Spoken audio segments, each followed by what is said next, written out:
Hey everyone. Yeah, sorry it's been taking so long since the last vlog I've done, but well, last week was my birthday, so I decided to go and take a little bit of a break because yeah, the last thing I wanted to do to celebrate my birthday was to talk about Kamen Rider Zi-O. But yeah, here we are finally at long last where yeah, we'll talk about Kamen Rider Zi-O episode 22 and where I give my final thoughts on Lupinranger versus Patranger. Alright, so where we left off last time, where Sogo was trapped in the mirror world with Mirror World Sogo, who is, yeah, again, basically the type of guy that Waz could definitely, that Waz is the one who's basically worshipping. Yeah, he definitely seems to be the one who's more likely to become the demon, more likely to become Omazio. But of course, Sogo manages to, throughout most of the episode, Sogo struggles with him. Oh, okay. He manages to escape from him the first time around, thanks to not exactly sure how, but well, yeah. Basically, Sogo basically learns how the mirror world works. Basically, a mirror world counterpart in this version of it basically creates the dark counterpart. That's well, yeah. It's the most blatantly it's a blatant Persona 4 thing. Like it's basically your shadow, and that's exact. Oh yeah. Well, first off, getting back to a certain point I've been having, a point of contention I've been having with Zi-O. Yeah, it seems to be getting some things right about the series they're paying tributes to, but mostly just the superficial ones. But there is one example with the Ryuga arc that they remember pretty much precisely from Ryuki. That all the horrible events that happened in that show were in some way, shape, or form Shinji's fault. And this is absolutely no exception. See, the reason why Dark Shinji has been going around attacking people the reason why Dark Shinji was going around attacking people who were former readers of the Ore Journal was because he was acting on Shinji's repressed impulses of resentment towards them for not keeping the site up, and thus him and Okubo losing, having to shut down the site.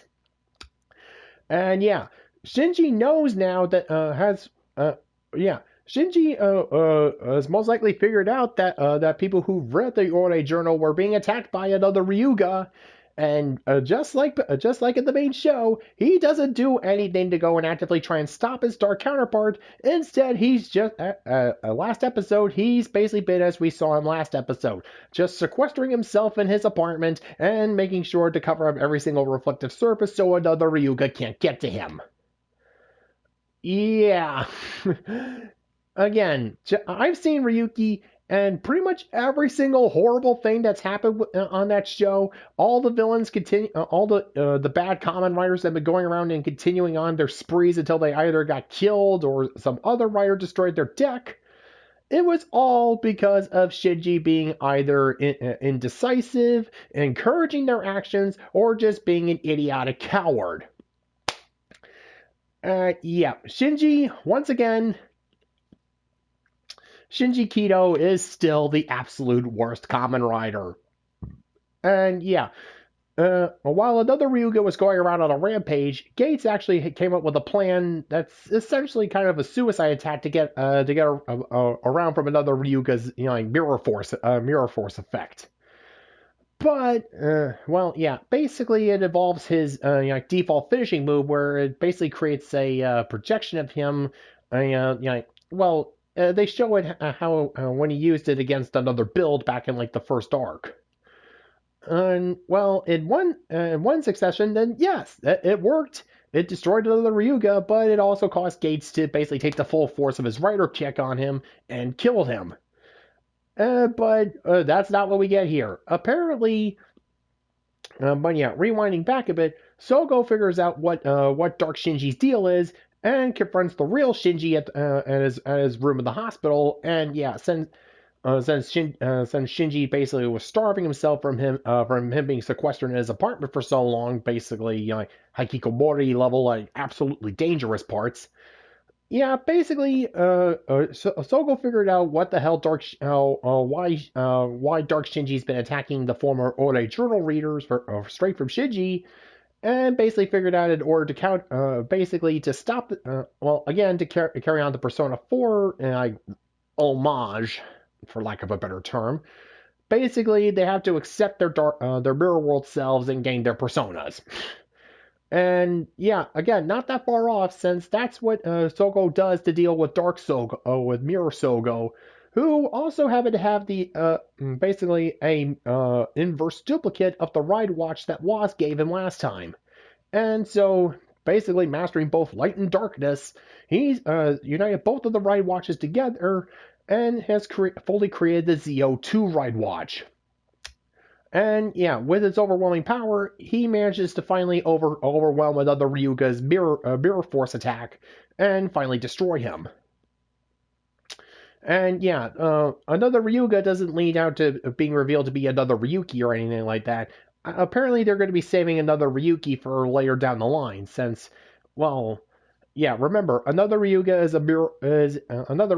a movie exclusive Kamen Rider, and yeah, after the events of Ryuki were completely scrubbed away, the mirror world where he was created from no longer existed. Yeah, another Ryuga is Paradox Boy. So, unlike before, where they need the ride watch of the powers that the another rider was drawing from, yeah, since another Ryuga, the original Kamen Rider Ryuga technically doesn't exist in this timeline, all they have to do is just overwhelm him and defeat him in order to completely destroy the another Ryuga ride watch.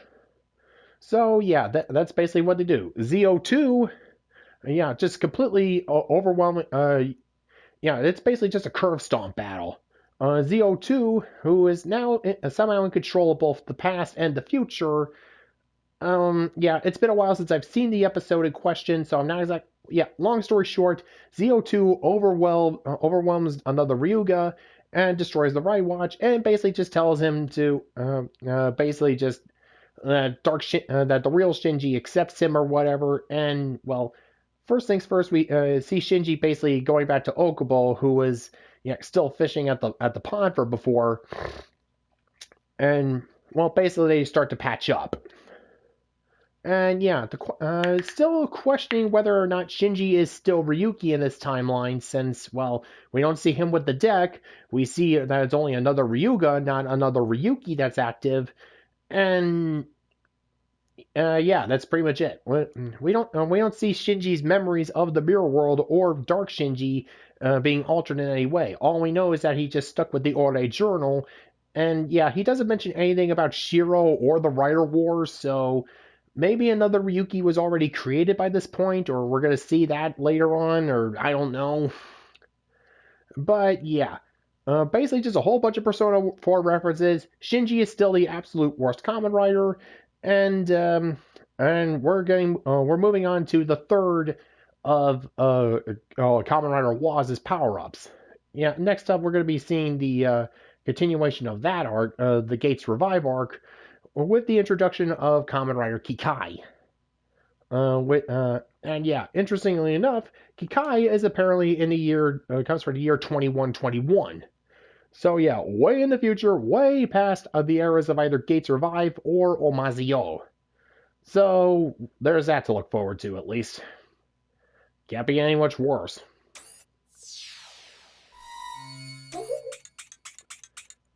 And now we have ourselves the series finale of Lupinranger vs. Patranger. And, well, basically, almost everyone gets a happy ending. Well, except for Del Grandio. Yeah, here's what happened. Yeah, last time the Lupinrangers went inside of Del Grandio's safe, which is basically a hammer space containing all of his all of the rest of the Lupin collection pieces, in order to finally defeat Zamigo. And they do it, but again, the hammer space that they're stuck in can only be opened from Del Grandio's on Del Grandio's side. Only he can open up the vault himself, and there's no way the Patrangers can access the safe, since again that status gold physical protect means that, well, nothing can penetrate those chains that are surrounding it. So yeah, the Patrangers and Noel are left facing Del Grandio, who has access to pretty much all the rest of the collection pieces, and the Lupinrangers are stuck inside of him. And that's where he made his, and well, to quote Dr. K from Power Rangers RPM, and that was his last mistake. Yes, remember, Kogure gave Kairi and the Lupinrangers the grimoire that he has that basically transports all their collected collection pieces back to the Lupin Estate's family vault. And they still have the book. They're inside of Dograndio's safe, and they have access to all of his collection pieces. So, of course, they start collecting all the collection pieces that are inside the hammer space, slowly depowering him one by one, and even returning all their own collection pieces, the Dial Fighters and the Versus Changers, back to the Lupin family vault. So, yeah, basically, they know that the Patrangers, without all of his collection pieces, Del Grandio is not only lost all of his extra powers, but it's also revealed that, since he's over 1,000 years old, the collection pieces have basically been sustaining his long life. And yeah, he's basically his he's starting to feel the age take its toll on him at the absolute worst time. So yeah, the Lupinrangers are more than willing to let themselves. They know that the Patrangers won't hesitate to stop Del Grandio, and they're more than willing to, basically to die. Basically, their 3 lives versus everybody else's that have been affected by what would happen if Del Grandio was left free and to continue his berserking rampage. And they were more than willing to make that sacrifice, and the Patrangers are more than aware of that. And yeah, with Del Grandio beaten and basically on death's door, Keiichiro slowly, regretfully, he points his versus changer towards Del Grandio's head, and we hear him pull the trigger. But he couldn't do it. He couldn't kill Del Grandio, knowing that the 3 were still in there. But that doesn't mean they let him Del Grandio get away. No. Basically, we jump ahead after that 1 year later, and all the remaining Gangler that were running around have basically been defeated by the Patranger. All except for one who still has one last collection piece. And where's Del Grandio?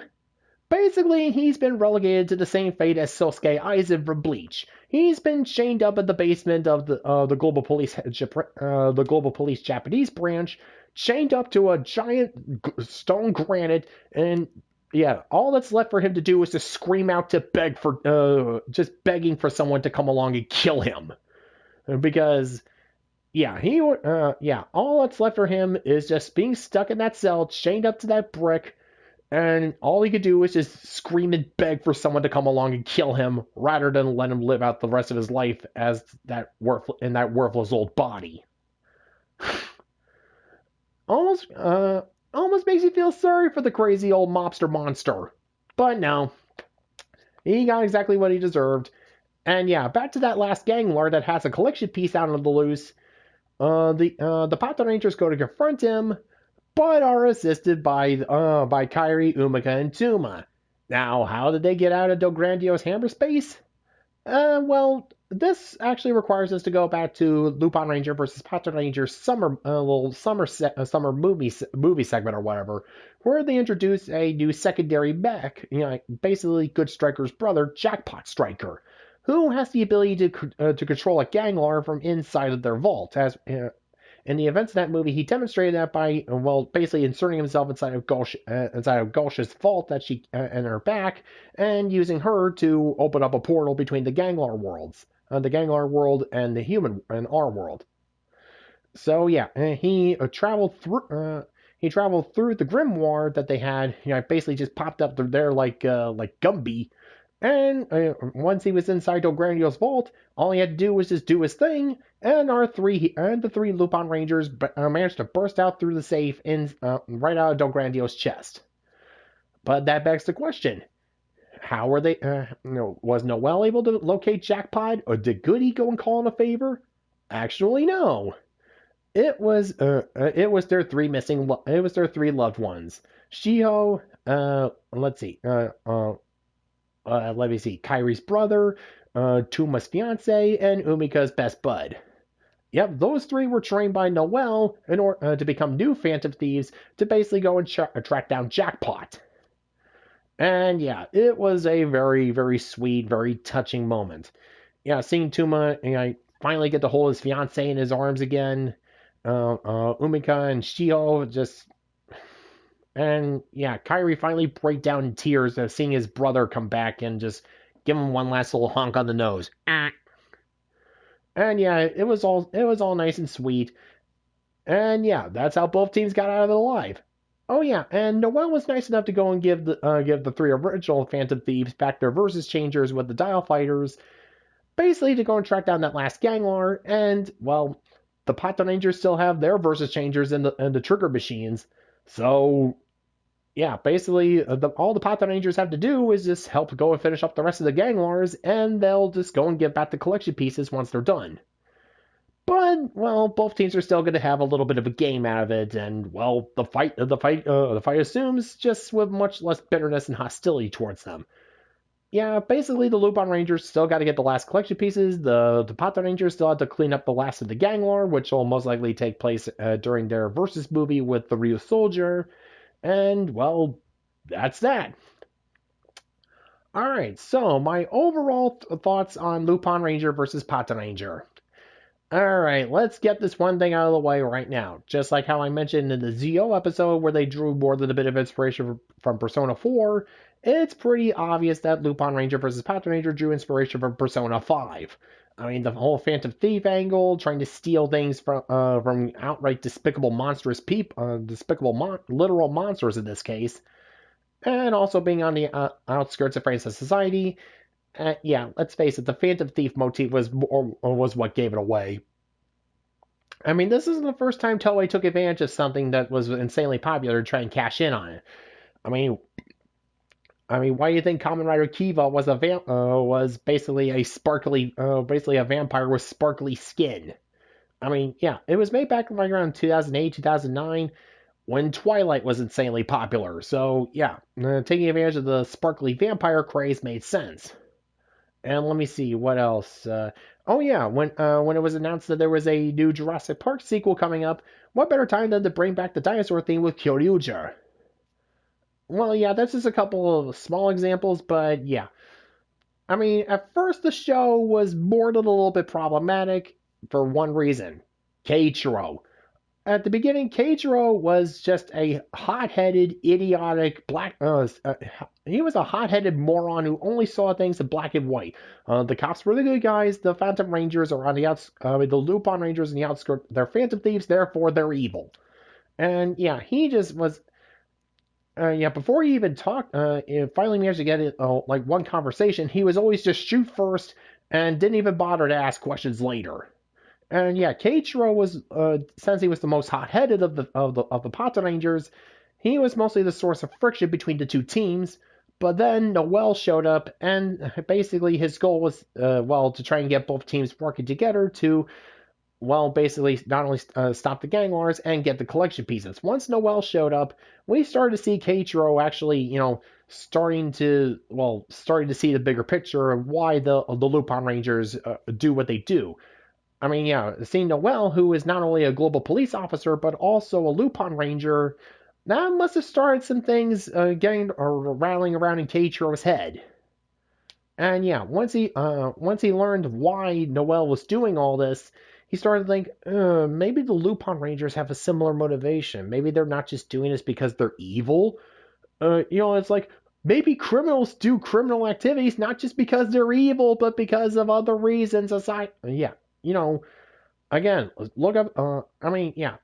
People mostly don't commit crimes just because they want to. Usually they're desperate. They have some other but again, that's that's something you go and look at in your local library. You go and study on the reasons why people commit crimes. That's a whole research subject for you in and of itself. But yeah, not everything is all black and white. There's various motivations for why people do things, dude. But yeah, Keiichiro was mostly just kind of my biggest problem with the show. But then he started to mellow out. He started to get less angry. He actually, once he started to learn who the Lupin once he was forced to work together with them to deal with the tougher Ganglars empowered by the collection pieces, he started changing his tone, which was good. It's actually good to actually have a Red Ranger that actually develops as the show goes along. Jeez, remember that? I remember when Red Rangers. You remember when Red Rangers used to grow and develop along with the show? Pepperidge Farm remembers. Which isn't to say that Kyrie was a bad Red, far from it. He was smart. He had his moments where, basically his regret towards how he treated his brother before his amigo put him on ice. Well, yeah, those moments popped up too. Basically, he was human. You know, I although yeah, Kyrie at first was definitely the more likable of the two, which leads to one of my bigger problems with the show.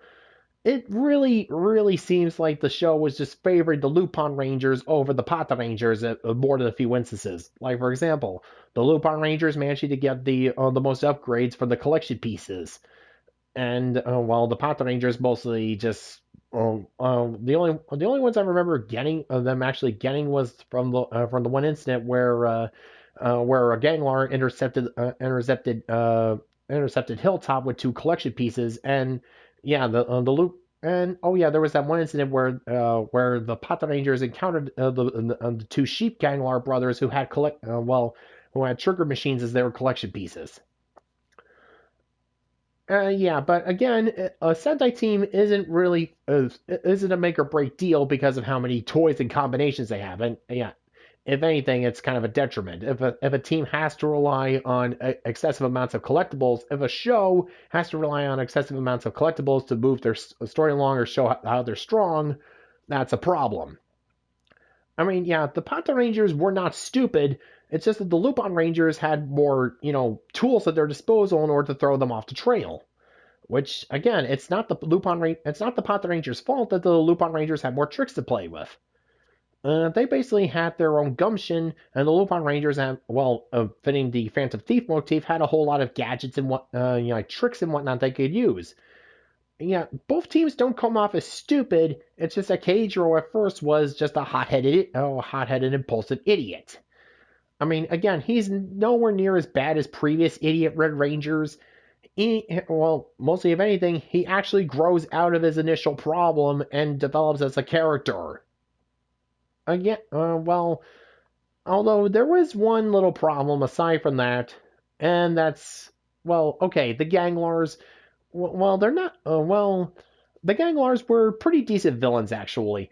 It's just that, they couldn't really do a whole lot with them. They were basically they were just interdimensional criminals that, basically were just trying to see who could cause the most damage in order to win the Don's favor and become the new head of the Mafia.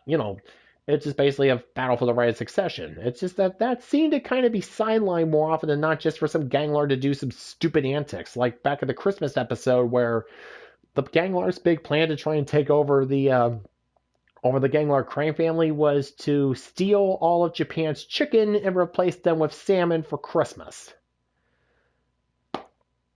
Every time I remember that, yeah, when you go back and think about that, that makes that episode all the dumber. And yeah, at least they and Zamigo. Apparently there was like some problems with like his actor. Maybe there was like some schedule conflict, so they couldn't really use him as much in the main story as they wanted to. But when Zamigo was around, he showed just how much of a despicable, outright gleeful psycho he was.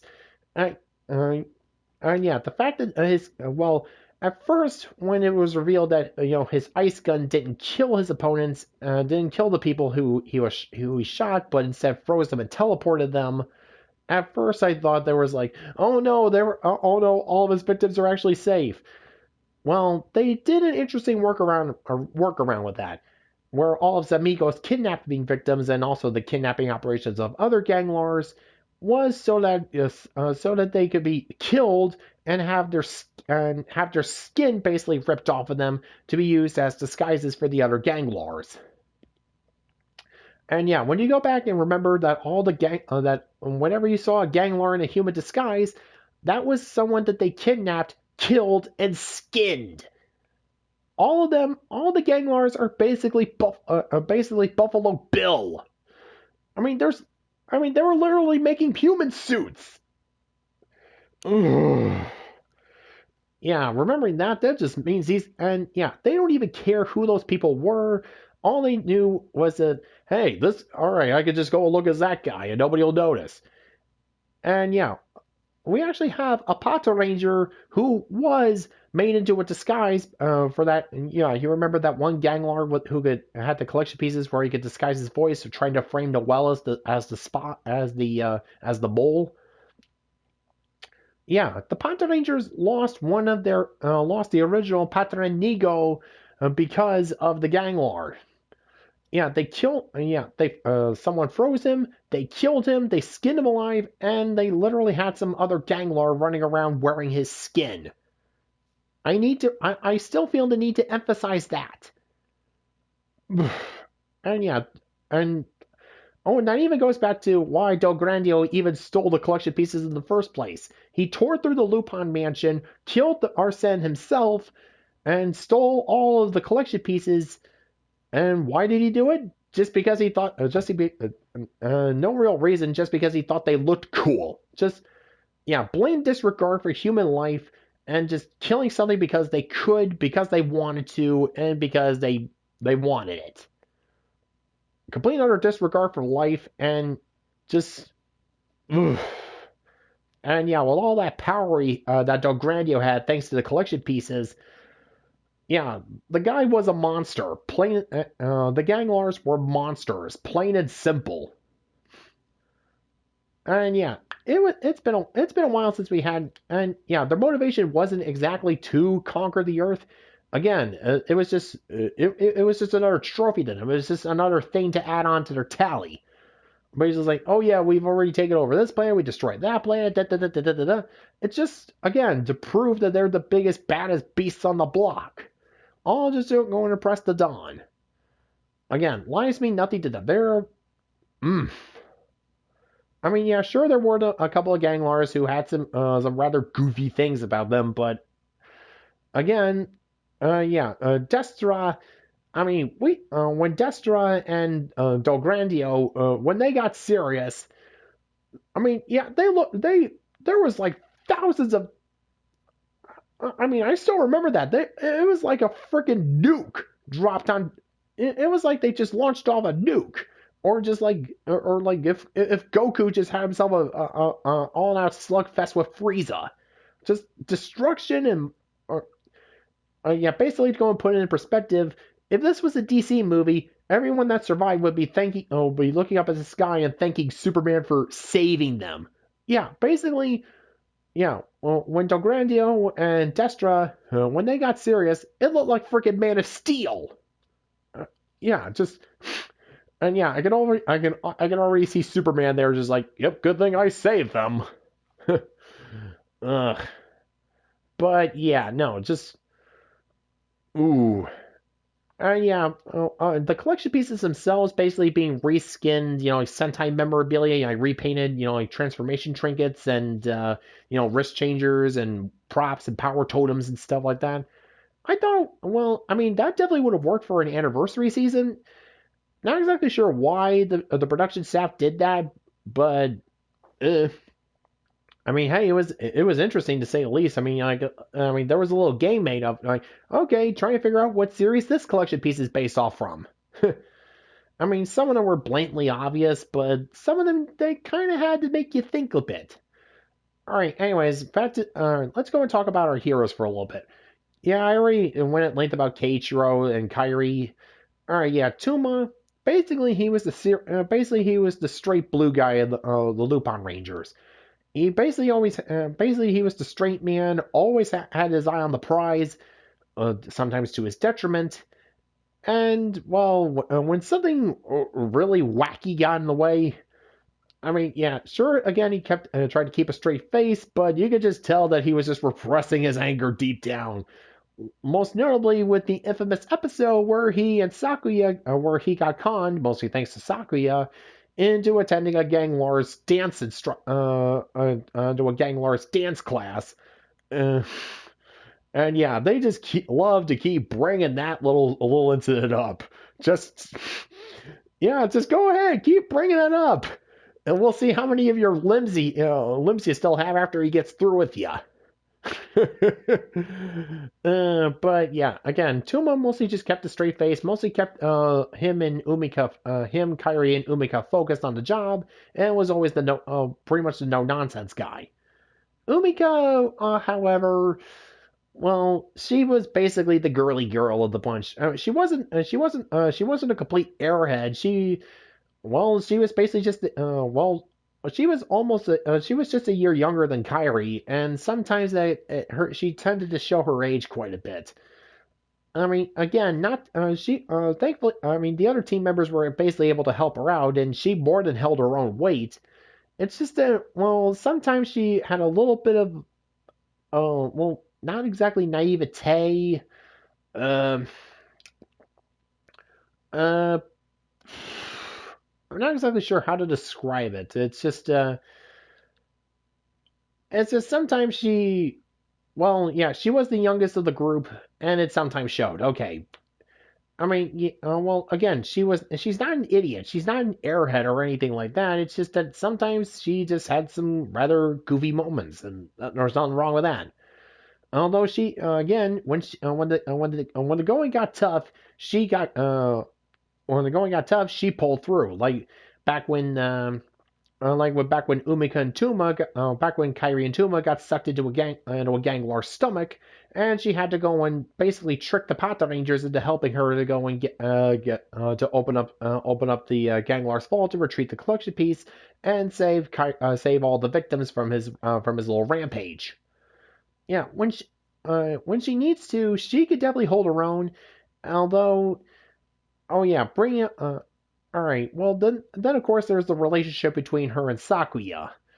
At first, she was mostly just humoring the guy, but as time wore on, she actually started to warm up to him. And well, yeah, I'm not maybe she just wants to stay friends with the guy. He did come off a little bit strong at first. I mean, yeah, Sakuya just kind of being him. But well, maybe if anything, they'll just stay on good terms now, and maybe they'll just take it slow from now on. And yeah, speaking of Sakuya, the guy was kind of well, he is basically kind of the same thing with for the Patranger side. He was the rookie who basically wanted to prove himself. And yeah, sometimes his naivete was kind of a bit of a problem for his team, just like with Umika for her team. But again, he came through. Like for example, back when let's see, when he was basically at risk of losing his job because of the interference of a ganglar, basically because of some asshole commissioner from the global police, and he was basically placed under house arrest for assaulting him. When again, it was just the ganglar who was basically just controlling him. Sakuya, when he saw his teammates were in danger, he said, "Screw my job, my teammates come first," and well, basically helped to save the day. And well, thankfully, he still got to keep his job because again, the asshole commissioner was basically just, well, hey, you made the global police look good. Who cares if you smack me around a little bit? But yeah, again, he was the one who didn't want to believe that the three Girard that their three friends from their little local bistro they like to hang out with are also the Lupinrangers. He was the most resilient to basically he was just in denial at some points, but when he started to basically start questioning Umika at their lunch date, and well, as soon as he saw that Umika was Lupin Yellow, he was just disgusted with himself that he was kept himself in denial for so long. He couldn't even look at her. Not only for her lying to him, but basically that he just didn't want to see the truth. The kids got some growing to do, but Sakuya is definitely gonna turn out all right as a cop. And then we have Tsukasa, who is best girl, by the way. Tsukasa was basically the mother hen of the Patranger team, basically making sure that Keiichiro's hot-headedness and Sakuya's naivete didn't go and drag down protecting people from the Ganglar. Yeah, development-wise, we didn't really get a whole lot from her. I mean, there was just her basically talking with Kyrie and basically coming to understand. coming to understand Kyrie's situation, and yeah, she was the first to suspect that the Jureur trio were the Lupinrangers. But again, their tricks wound up dissuading her, but she still kept that eye on them. Yeah, Tsukasa was not, she was not stupid in any way, shape, or form, except for the certain odd episode where she was miswritten. But then again, that tends to happen sometimes. Sometimes the wrong writer shows up at the wrong time and just like, oops, characters, how does this character work again? Oh yeah, like this. No, no, no, no, no, no, no, no. Whatever, we're going with it anyway. And let's see, well, anything else with her? Well, she didn't really get a whole lot of development again, except for her friendship with Kyrie but kind of even hinting that there was kind of like some sort of attraction between the two. But other than that, she didn't really need that much development. She was already a pretty decent character and a well-rounded person. And oh yeah, again, she was the one who noticed something wrong with how Tuma was easily able to use the versus changer, as a gun when they were stuck in the Ganglar realm. Yeah, she knows, a civilian really shouldn't be that good with a gun, especially in Japan where guns are not exactly a hot commodity. And yeah, despite Sakuya saying, oh, he must just be a big fan of action movies. Yeah, no. Alright, moving on to the double header for both teams. Lupin, Patron, X gon' give it to ya. Noel. To be fair, for most of the part, he just seemed kind of smug, to be honest. I mean, he wasn't overly annoying or anything like that, and his fake French is kind of a little bit cringy. But again, he was just he was honestly trying to get both teams to work together and be friends, since he knew both of their identities, since he knew the Lupinranger's identity and was already working for the global police, but was smart enough to keep it under his hat. Yeah, as soon as it was revealed exactly where Noel came from, how he got involved in this mess, what he was, that's when we really started to feel for the guy. It's just a shame it only took it to the 40 episode mark for that to happen. I mean, again, he wasn't exactly a bad character. It's just that, well, he didn't really have a whole lot to do aside from basically help make sure that the collection pieces that the Lupin that the collection pieces were destroyed whenever the Patrangers were dealing with the Ganglar. And yeah, since he could switch between Lupin and Patran X. And well, yeah, learning why he could only use the two train guns instead of a versus changer. Yeah, that was a good little bit of foreshadowing, hinting at basically he was a human from the Ganglar world and and he was the one who modified the collection pieces to be used strictly by humans. So yeah, he had to cobble together his own powers from other collection pieces. Again, that weren't exactly tied to a human being able to use them. So, all right, good little bit of foreshadowing there. And well, mostly aside from that, he was just loyal, had his odd little French quirks, and was just kind of a bit of a showboat. Again, not a bad character, just he was just a chill dude. I didn't really see all that much of a problem with him. And the mentors for both teams, well, Kogure was mostly just all business and mostly just focusing on making sure the collection pieces were safe. And Hilltop, well, he was just Hilltop. He was just basically a more of a supporting role than yeah. Hilltop didn't really get a whole lot of focus on him for some weird reason. And yeah, Kogure, all he got was that one episode where that one Gangler split him into three pieces, and everyone had to go around and bring him back together again. Yeah, Kogure got something. Hilltop, not so much. But yeah, for the show overall, yeah, this was definitely a much better Sentai series after we all had to suffer through Q Ranger.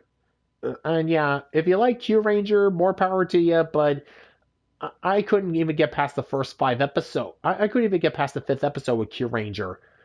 That was the first time I ever gave up on a Sentai, much less that quickly. But yeah, Lupinranger versus Patranger, it actually focused on a Sentai team versus Sentai team concept. And yes, we've had ourselves rivalries with other Sentai teams, like for example, back with Hurricaneger, it was the Hurricanegers versus the Galrigers, but that only lasted for like the first couple of episodes. I think I all I ever really saw of that was their American adaptation, Ninja Storm. But yeah, they actually kept the versus dynamic throughout the whole series. And yeah, this was the first time they actually tried this throughout the whole show. I mean, yeah, with the first time, there's obviously going to be more than a few bumps in the road. Like, for example, with Ranger, where but then again, Kyoryuger was where they experimented with the more than the 6-man Sentai team. Actually, no, wait, going back further, that might have been Ranger. And yeah, Ranger was the one to technically experiment with more than the 5 or 6-man Sentai team. Kyoryuger took it up to 10, which was exactly good since their head writer Riku Sanjo was more used to working with smaller casts, but hey, he at least managed to make it work somewhat. Ranger was just an over bloated mess, and yeah, just going back to a much smaller team, much smaller Sentai team dynamics to work with was definitely the right call to make. Yeah, just keep it down to 3. Yeah, well, 2 3-man teams, technically 6 for both sides. So, again, working with a smaller group dynamic after the bloated mess of Rangers cast was definitely the right call to make. And yeah, the villain's the villain's goal wasn't world domination in and of itself. It was just them trying to win the favor of the big boss in order to basically take over the mafia. Yeah, not exactly. Yeah, sure, it harkens more back to Genus with Zoolger, who basically just were basically let's see, what was it? Oh god, what was Zoolger's villain faction again? Let's see. Oh yeah, the Death Galleons. The Death Galleons were basically they were just big game, basically just game hunters. All they ever saw, their plans that they conquer was just hunting, basically just overglorified hunting parks. And all they ever did was just basically go around and attack to basically keep Genus amused. And this was sort of like that, only there was an actual goal aside from just destruction for its own sake. Sometimes the Ganglars tended to go and forget that at certain points, and the generals didn't really do all that much. Zamigo, okay, the issues with him are kind of understandable considering the behind the scenes stuff. But yeah, after dealing with Ranger, this was definitely at least if I had to give like a rating or so, it's like a B plus rated series. It's an 8 out of 10, whatever, however you want to go with it. Whatever. It's a fun ride. It's not insulting. There's more than a few goofy moments, but again, nothing that's really going to set you off, except of course for the cross-dressing episodes, which oh yes, this show loved to pull the cross-dressing gag because Japan thinks cross-dressing's funny. Uh-huh. I mean, yeah, when it's Bugs Bunny trying to trick Elmer Fudd, it's funny because, well, it's just just to go and show how much of an idiot Elmer Fudd is. But with Japan, it's just, that man's wearing woman's clothes. And yes, I know there's precedent for men playing women's roles in kabuki theater and all that, but again, cross-dressing is not funny if that's the only joke. Ugh. Again, if you're using to highlight another character being stupid with for falling for the disguise, that could be funny. I mean, hell, anything could be funny. Just remember what George Carlin said about Elmer Fudd and Porky Pig. But yeah, for some reason, this series really loved to bring in the cross-dressing gags. I don't get it, but whatever. So yeah, I'll be back in like a couple of days or so talking about the next episode of Zi-O, and well, depending on what it is, maybe I'll talk about the miniseries leading up to Ryu Soldier. But, well, I'll figure that out. So, till then, bye bye.